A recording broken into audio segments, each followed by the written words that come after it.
And let's do it. Ladies and gentlemen, welcome back to your favorite podcast. Riffin with Griffin, yeah. Whoa, whoa, yeah, yeah. Riffin with Griffin. Riffin with Griffin, yeah. Whoa, whoa, whoa, whoa, yeah, yeah. Riffin with Griffin, baby. Welcome back to Riffin with Griffin. Riffin with Griffin. On today's episode, I'm watching this new show on Hulu. It's called Furious. Man, it is good. Let's talk about that. Let's go into the HVAC. What's going on? I got some great messages about that. And, everybody's asking me, what do you think about Fauci? I'll give you some thoughts on that too, but welcome back to Riffin with Griffin. Riffin with Griffin, yeah. Woo, woo, woo, woo, woo, woo, woo.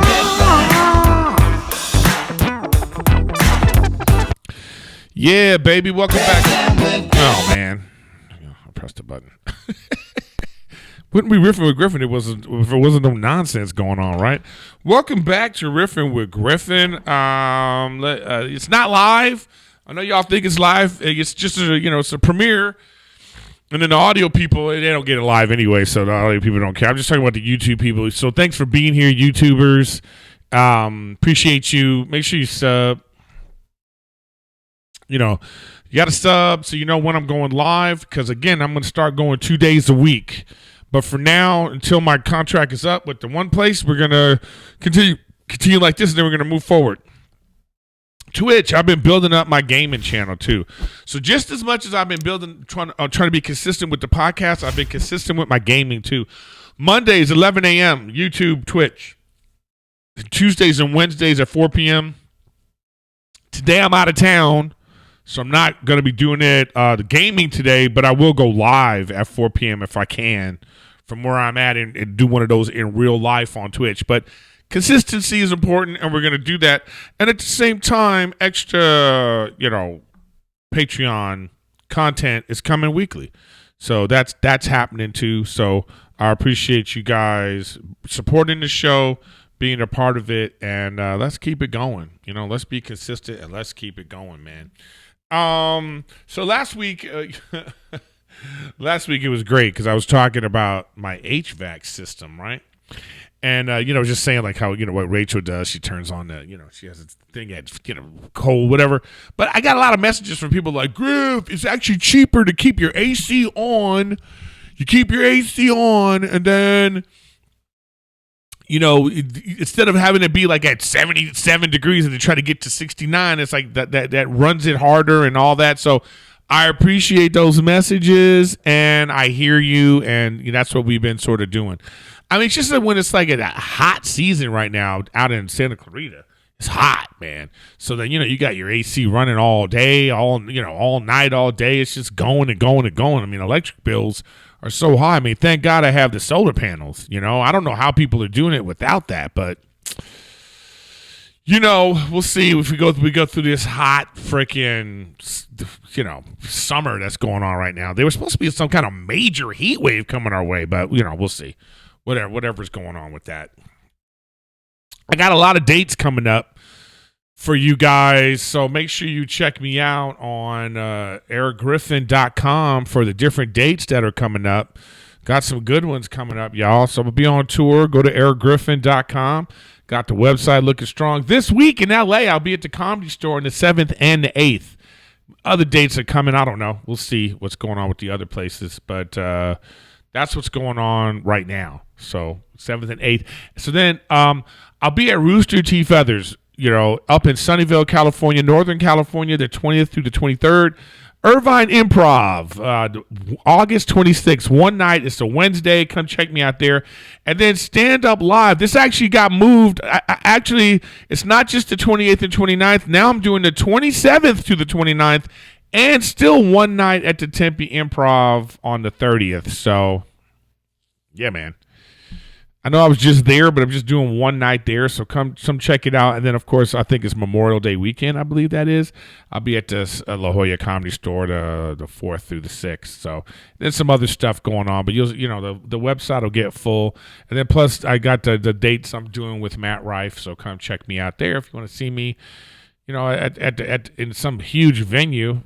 That's great, too. So come check me out there. And just go to ericgriffin.com for all things ericgriffin.com, just everything Erik Griffin. So yeah, so thanks for like I say, thanks for watching this show, man. Thanks for watching the show. Thanks for listening to the show. What would I be without you guys? I don't know. What would I be without you guys? You know what I haven't done in a long time? I haven't gone to my channel and read some of the comments. So maybe we should do some comments. Update on Wolf. Wolf's now 2.5. Wow.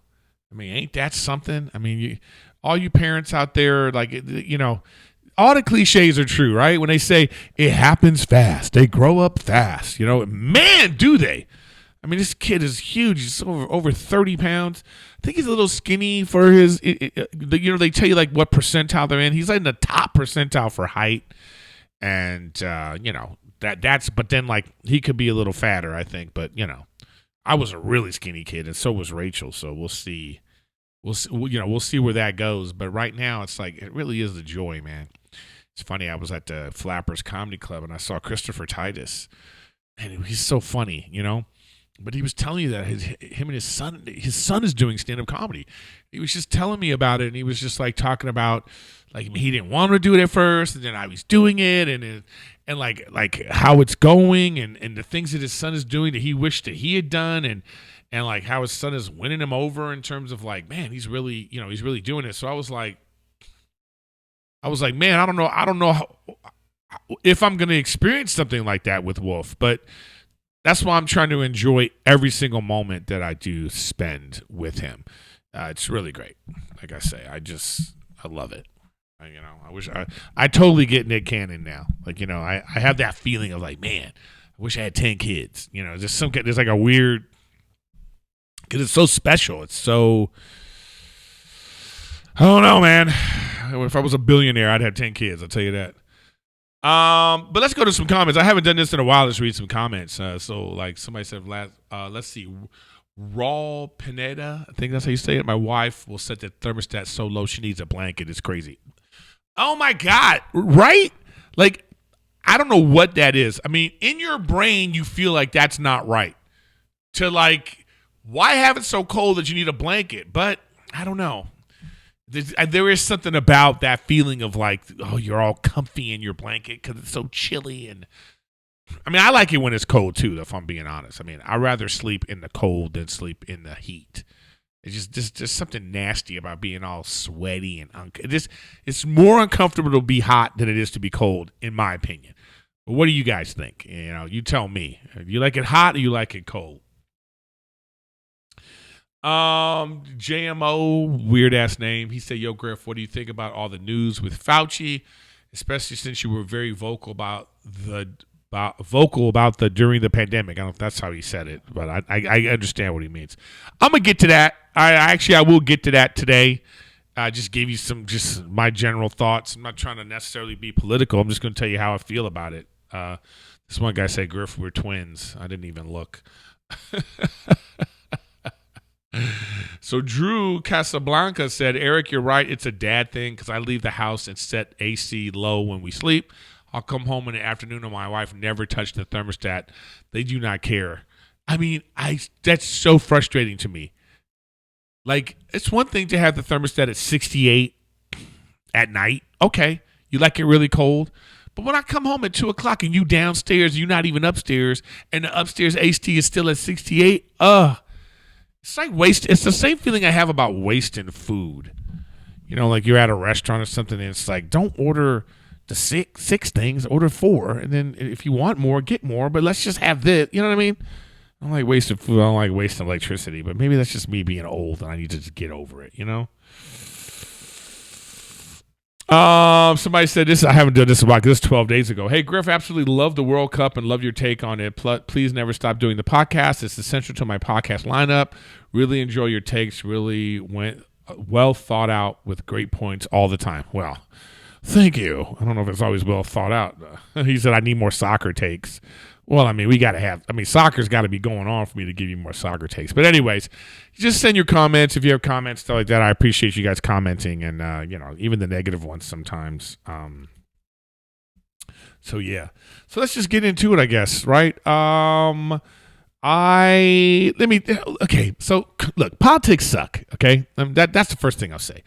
Politics is very sucky right now because it's so much like sports. Politics right now is like a sports league, and people have their team. And this is my team. I'm Team Republican or I'm Team Democrat. It's your team, and it's your team you've been rooting for your whole life, even when they're good, even through the down years. And it's all about, and that's how people talk about it. And I think that's the suckiest part about it. Everybody's like, it's like you have your team, but maybe your defense sucks this year. But you're like, we're gonna power through, even though that defense sucks. That's how it feels like politics is right now. Everybody's like, yo, man, whoo, my team, my foreign policy this year looking good. Foreign policy looking good. So we'll see how it is. That's how people talk about their politics right now. Like, man, border security though. What about that border security though? I feel like when I was younger, it was more about, like, even if you didn't like this side, you were like, what's best for the country? I think that was the first thing.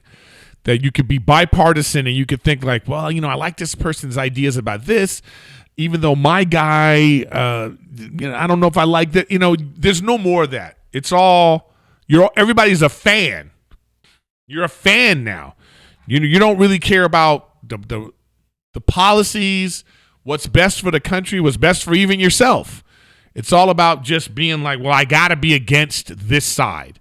And I think that's the most terrible part about politics. Now, that being said, we went through COVID and I felt like it was strange. I remember living through that was weird when you look back on it now. It's like that's almost 5-6 years ago now. I mean, how crazy was that? And even during the time, none of it made sense to me. It just didn't make sense. I would do podcasts and I'd be looking at these numbers, They would show us the COVID graph and I'd be like, well, how come the California graph is the same as, a graph someplace that they're not even doing the mask mandates in the same way. So we went through all that stuff. We had the mask mandates. We had the 6 feet shit. We had all this stuff. The COVID, we were like, we didn't know what we were doing. They told us this was dangerous and we just believed them. That's what we're supposed to do.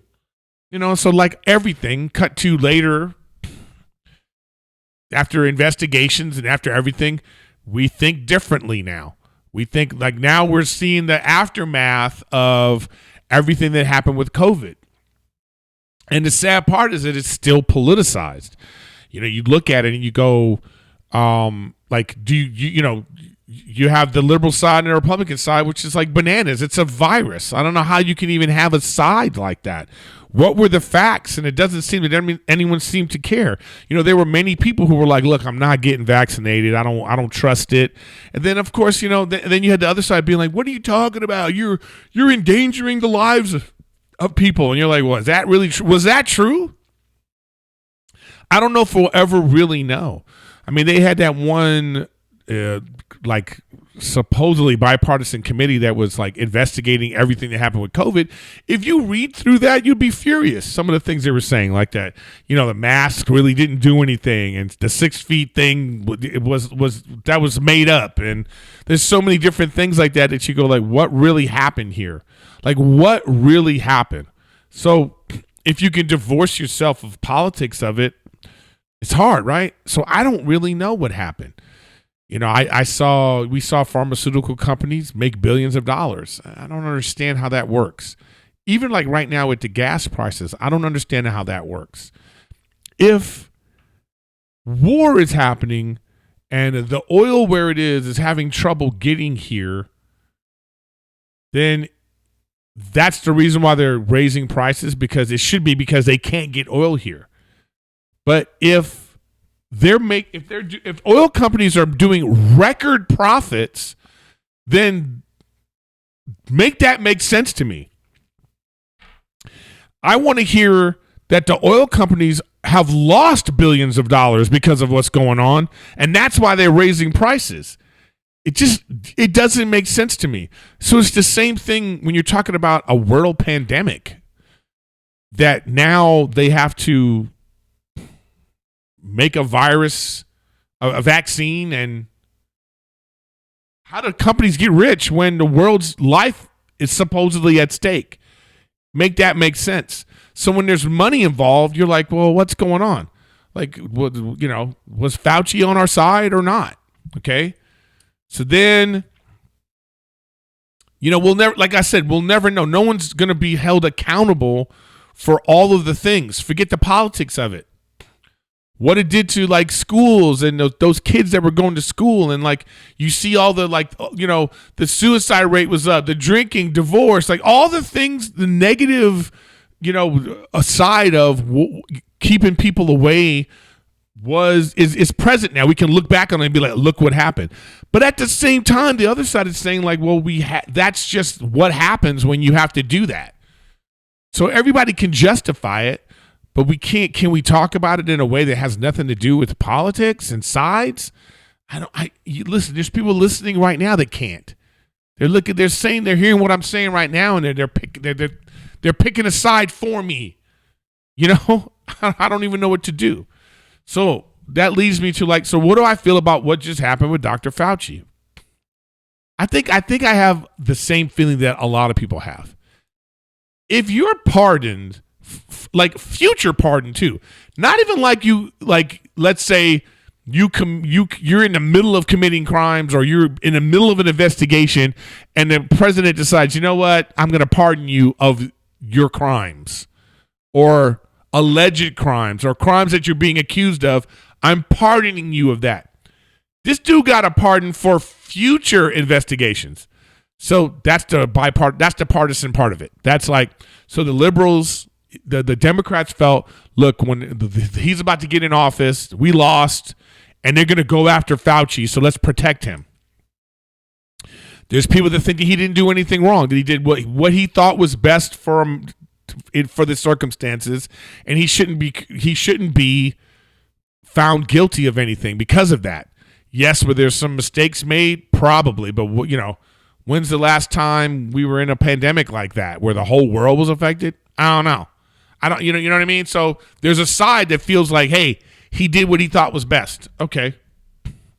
So then you're like, and then you're so, on your side, you don't care.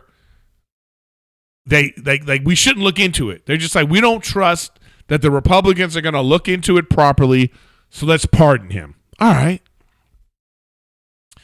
He's pardoned. So now people are starting to ask questions about COVID. They just are. My own personal feeling, and this is my personal thing, okay? My mother had an adverse reaction to the vaccines. Like she lost feeling in her legs. It was bad. Some things was going on. My mom had dementia, and eventually my mom got a bad blood clot that went to her. It was going to her heart. So we had to make a difficult choice, and so my mom died in hospice. They were the procedure was gonna be terrible. Anyway, my point is this: I'll never know. We weren't thinking about let's do an autopsy and let's find out how this happened. We weren't doing that at the time. We didn't think about that at the time. And it wasn't until later that I was like, oh man, wait a minute. Because she got a couple of these shots. I'm like, was it the vaccine? I don't know. I'll never know. But there's a part of me that is like, man, I wish we could have taken a beat and looked into it further. Because I don't know. So personally, I have a feeling about it. So here's the thing. If you're pardoned, why the hell are you pleading the fifth? So that's one side. I'm going to give you both sides how I see it. If he's like, why are you pleading the fifth? Just answer these questions. You can't get in trouble, right? So that's that part of it. The other side of it is, hey, there's actually two sides for Fauci. Let's say Fauci knows. Let's say the worst of him is what the Republicans think. or anybody that's anti-Fauci, okay? They think he's a criminal. He got rich. They think that he was a part of this whatever, and he made bad choices during COVID, and he should be held accountable for that. Let's say all of that is true. Then if you're Anthony Fauci, yeah, you're going to plead the fifth. Whether you are getting you're pardoned or not, you're just like, nah, I'm not going to be. The court of public opinion is this. He pleads the fifth. He never answers, so people think he's guilty. But then you never like verify. Like, he could have been arrogant. Let's say he is completely guilty of everything they think he's guilty of. Well, he could have been sitting there like this. Yeah, I got rich. Yeah, you know what? The masking was dumb, but it is what it is. And my cousin got a mask company. Like, what if he had done that? What if he had just been arrogantly talking about everything that he did wrong? Then, he'd be the scourge of society, answering some of these questions in the way they were coming at him. So that's one side of it, that he's guilty. The other side of it is, let's say not all of that is true. That he really did think they were doing the best they could. Like, he really thought, like, look, I don't know if this is right or wrong.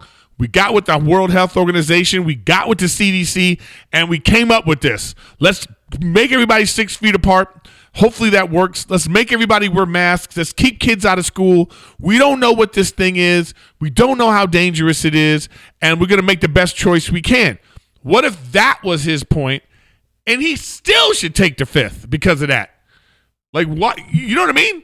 Like, he still would be like I ain't going to verify. He just was in a position where, hey, I'm just not going to verify. And in my opinion, and I think that sucks.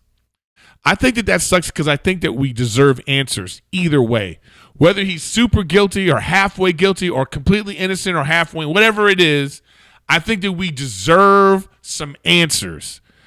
Too many people's lives were affected by that. Cities have still not recovered from COVID, man.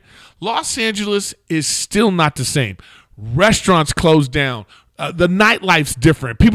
Places are closed super early, and hotels are different now in terms of like when you can get stuff cleaned or all the different ways that is affected. We still haven't fully recovered from COVID, and I think that's somebody should answer for that. Tell us. I want to know. Were the masks effective? Was that something that we should have done, or was that some kind of placebo? Was that some kind of just to placate people to make them think they were safe? That was just the worst, man.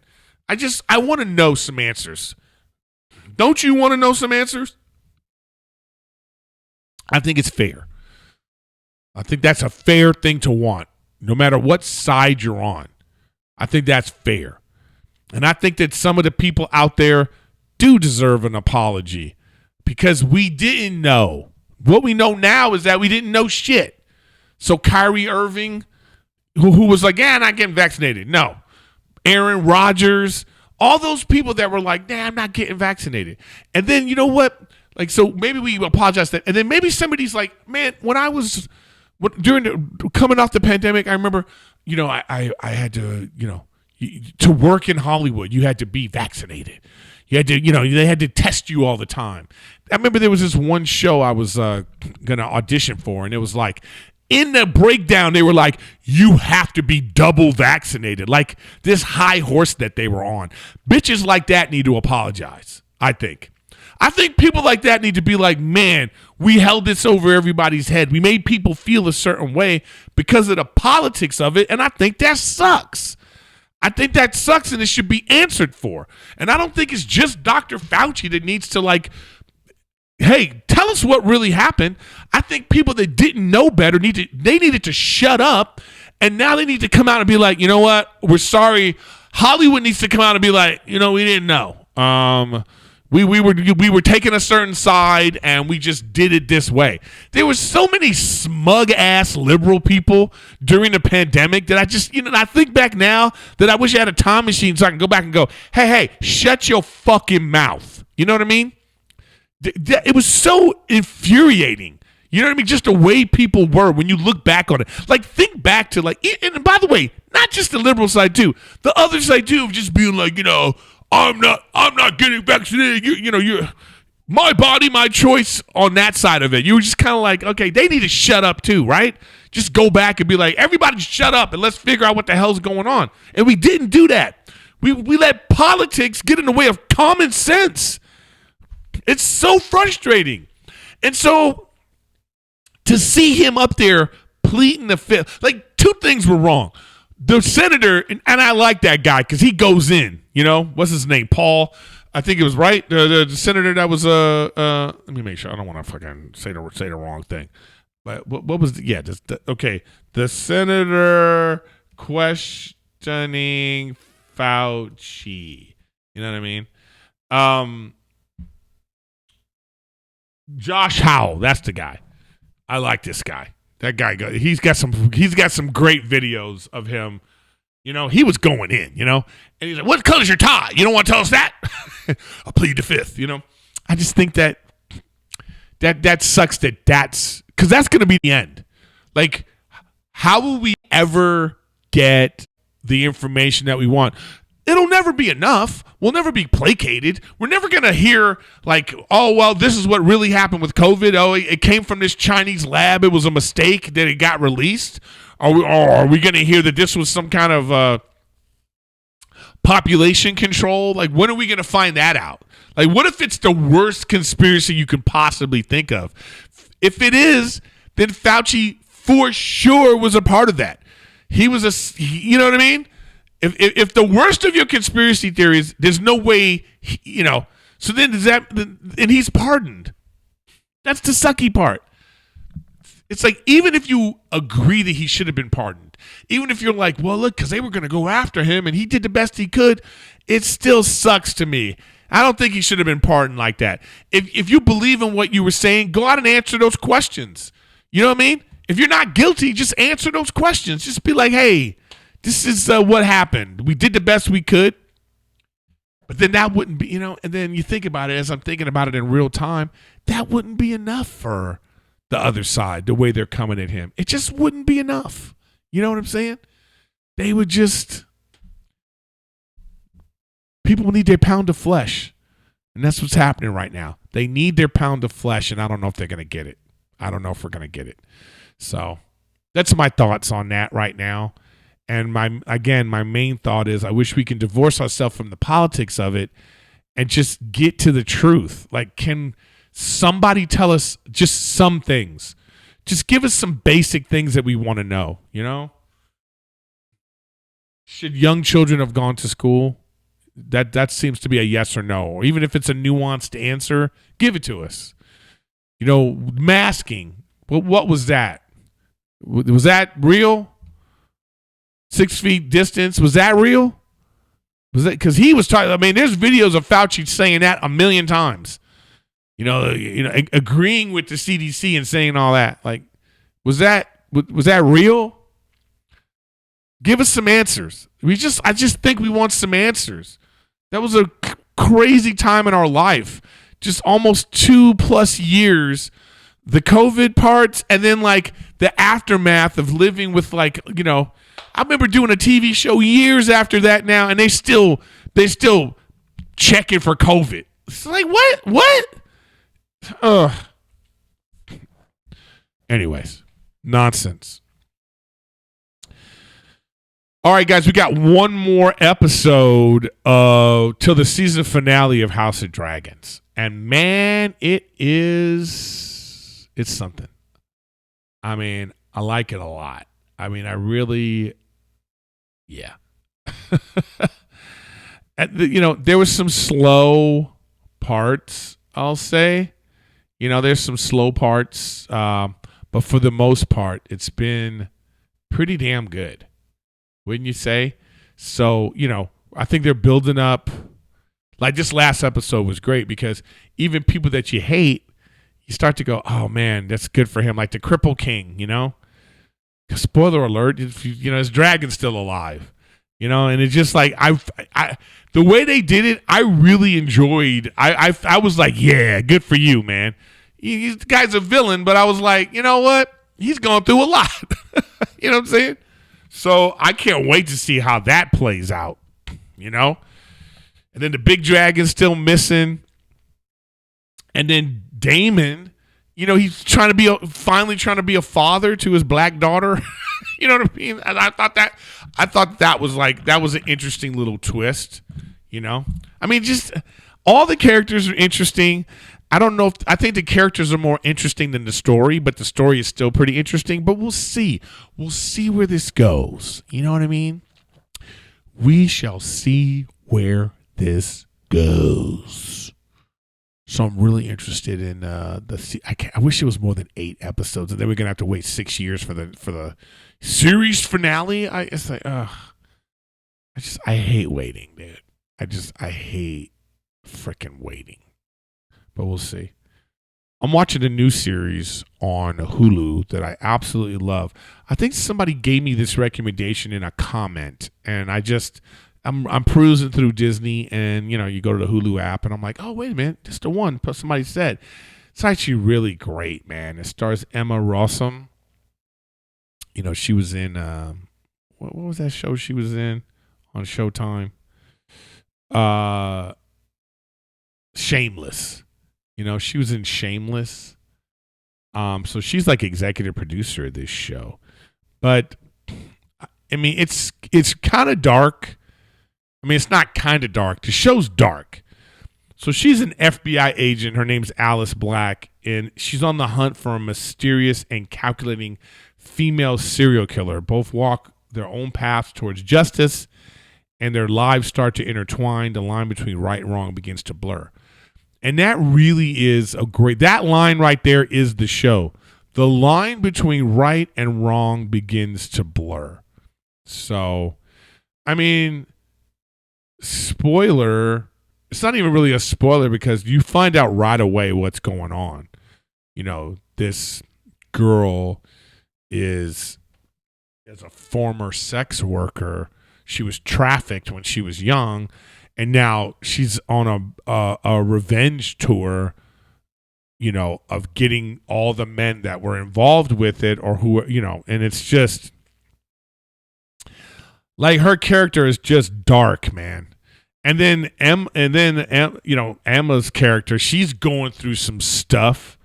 You know, she was in an abusive relationship, and like there's so many different elements of it that you know, you have to like, it's so real and dark that you kind of go, come on. So you have to suspend your disbelief to like, and just get yourself in this world of this, like, it's grimy. But I highly recommend it. I think it's a great watch. It's only on episode 4 right now, which I'm sad I got into it at episode, because now I'm like, when's the next episode come out? I want to watch it some more. But it's pretty good, man. It's pretty good. So it's called Furious. It's on Hulu. Make sure you check that out. What else is on my mind? So Kevin Durant has been in the news a lot because he's been talking about like comparing the Warriors team with, when he joined the Warriors, he's saying like this Sixers team that LeBron joined is better than that team, and like how come he's not getting the same kind of flack, you know? I mean, it just makes me feel like Kevin Durant just can't let all that slack that he's getting go. I mean, I really think that it did bother him, even though he did it. I've always maintained, I'm glad that Kevin Durant joined the Warriors because he's the kind of player that is so great. Like, he's so gifted as a basketball player that you want to be able to talk about him amongst the greats. And the only way to do that is to win championships. So he has 2 championships, got hurt in a third. So we look at him as like, all right, so he's a champion. He's one of the greats. Because if you take that away, and then even the guys that only have 1 championship, it's not enough. You got to have 2 minimum. Or you're just talking about Kevin Durant like, I don't know. I'm trying to think of someone like who, you know what? It's like Grant Hill. But Grant Hill he got injured. He had like a career trajectory injury. Like he was headed towards like hey, this guy we might have been talking about Grant Hill in the same way we talk about LeBron James. He was that great at the time. Grant Hill was like the best player in the league. He had Allen Iverson handles with freaking Jordan hops. And like Grant Hill was such a phenomenal player. Nobody cares.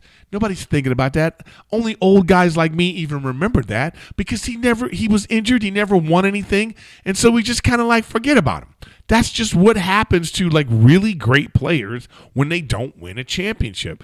So I maintain, I thought it was weak when Kevin Durant joined the Warriors, but I'm glad he did it because his talent level deserves to be talked about and for him to have championships. But the problem with him, though, as you could see, everywhere else he went, starting with Oklahoma City and not being able to finish the job there, and then everywhere else he went after that, it's not a net positive. You know, he has never contributed to winning a championship other than a little bit when he was with the Oklahoma City Thunder because they got to the championship, and then all the other places, it just was like some weird thing with the burner accounts and then like talking about his teammates and then requesting trades every single, like, I don't even know, is he going to stay with Houston right now? Is he going to be with Houston? I mean, can he, I just think that he needs to get another championship, but I don't know if he will. And then if he didn't go to Golden State, what we see now is he may never have won a championship. So that's why I say it's good that he got the championship. Now, in comparison, I can't compare the two. Like those two there's no comparison between that Warriors team that won the championship and then came back with 73 wins. That team was phenomenal.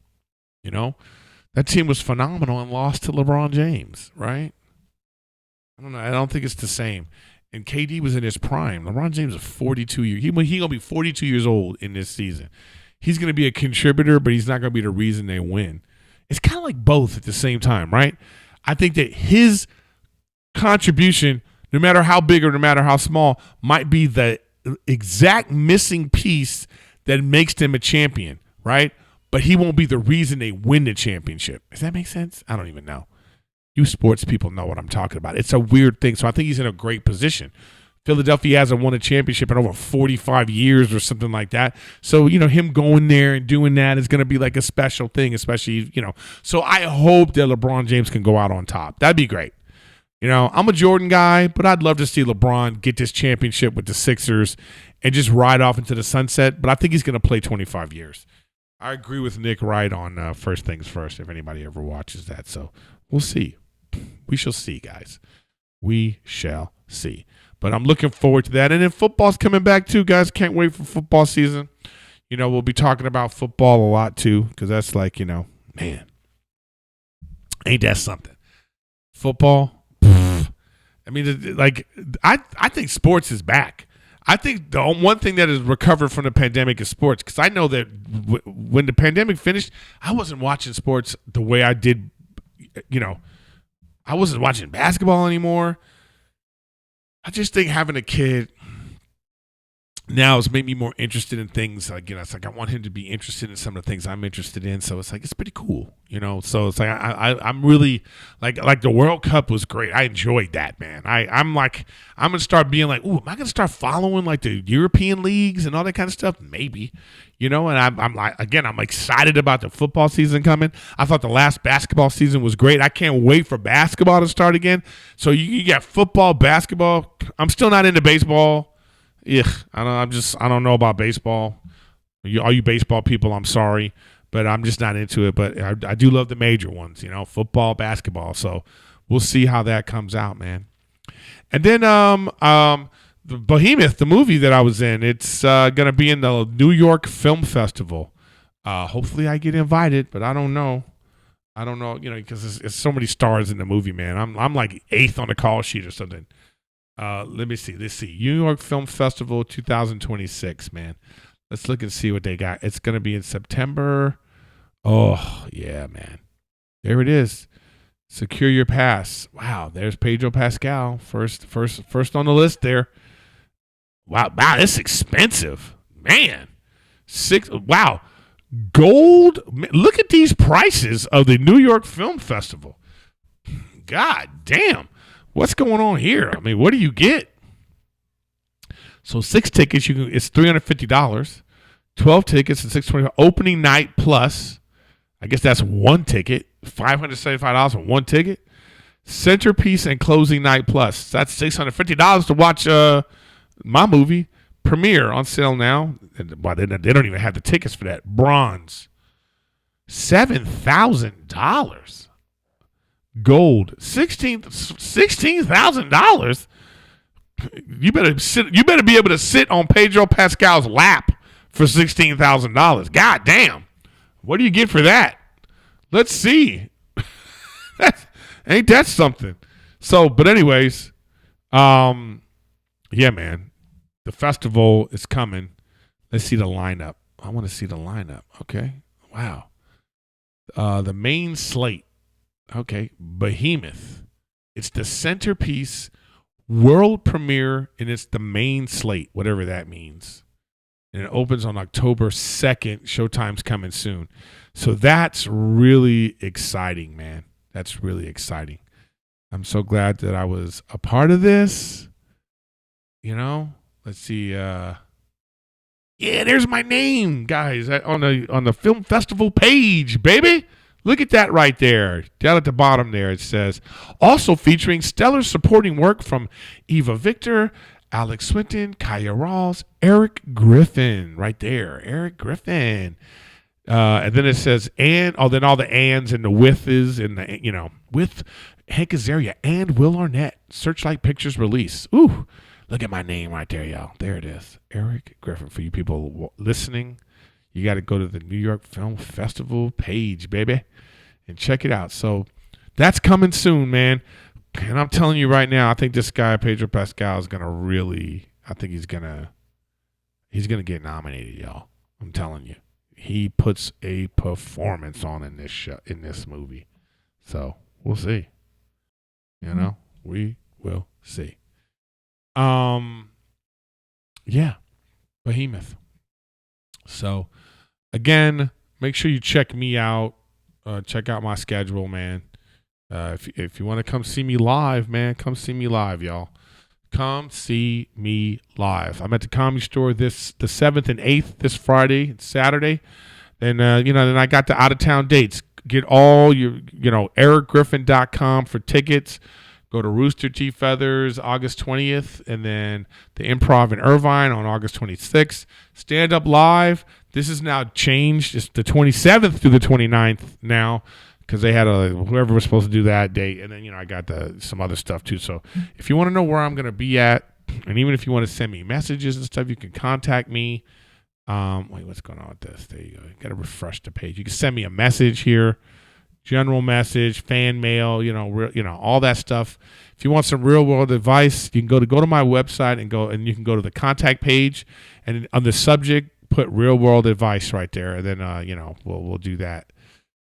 Because I want to do that more on the podcast. So make sure you go to ericgriffin.com for all things Erik Griffin. And even go to the store, man. I still got I got to get some new merch, but some of the merch at the store is still I like. Oh man, what's going on? This failed handshake thing, man. I gotta I gotta see what's going on with this. Oh, there you go. If you go to my website and it's like you see it doesn't load. You just got to refresh it a few times and then it'll load. Sorry about that. It's just these hosting companies, they're trying to get you for as much money as they can to host now because it's so easy. Like they're selling you all this stuff now that you don't even need because the AI can make all this stuff for you now, But I still got merch. I got my woo-woo merch still, my Erik Griffin gaming merch. All things Erik Griffin, man. Shop for products now. I go to the store, the Erik Griffin store. I don't pump that up enough. Again, go to ericgriffin.com. I love my website, ericgriffin.com, baby. Come check that out, guys. But listen, I want to thank you for being here, a part of the podcast. I always appreciate everybody that comes and listens and watches, and we're going to be doing more. Like I said, I'm going to 2 days a week with Riffin with Griffin. So, one will be like this one, especially when I have an interview. Then another one will be like, it's just like, well, hey, what's going on this week type of thing. And it just depends on what's going on, I think I'm going to have an interview next week of a great guest, and I have some other ones lined up. So there's just sporadically it'll come when it comes, and then we'll still do it. I want to grow the podcast. I want to grow the gaming channel. So make sure you check me out. So you got to sub so you know when I'm going live and you know when I'm doing stuff. Twitch, man. I'm still twitching, y'all. Erik Griffin. And I'm also going live on YouTube. Erik Griffin Gaming on YouTube. So make sure you subscribe to that. Erik Griffin Gaming on YouTube, Erik Griffin Gaming on Twitch. So check that out. And then Patreon, my Patreon subscriber, people, we are back, baby. We are doing episodes for Patreon as well. I'm just going to, just extra bonus content, specific things that are going on. So I'll tell you guys. So thank you for being a part of that too. So, and I've owed you stuff, and so we're going to do it. But yeah. So anyways, guys. Thanks for being a part of the show. Thanks for listening. Thanks for watching. And make sure you go to erikgriffin.com for everything. And like I say, I will see you next week.